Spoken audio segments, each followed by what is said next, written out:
Bandekonos bosili kolanda awa ngai na yebisaki bino ete na tombolaki na mokanda Rome 13 place bazalika koloba ete que toutes personnes soient soumises aux autorités supérieures, car il n'y a point d'autorité qui ne vienne de Dieu, et les autorités qui existent ont été instituées de Dieu.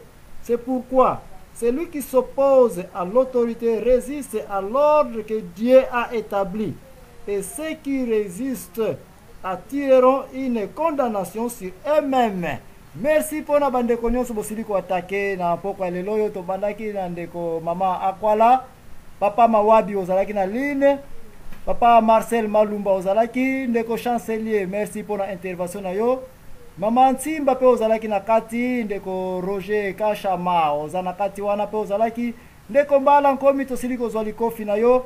Mama mize yo litoi jamais kotaka yo na yebite nana ngwa koka kotia litoi na mokili oyo kati na radio lisolo. Ndeko desfe yo mto sili ko benda challenge somo ya toute autorité vient de Dieu.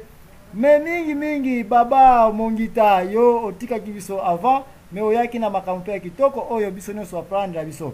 Ndeko tomshita si bien que micro esalaki mwa matata mais na minute suka obeti pe oya yo.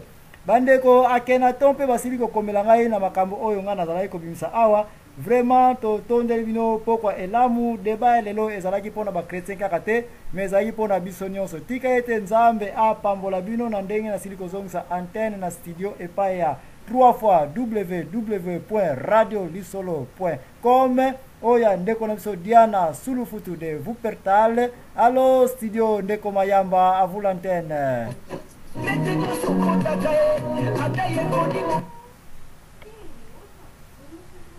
Allo papa Mawabi. Tumanisi.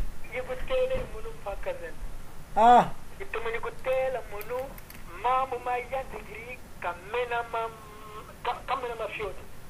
Oui.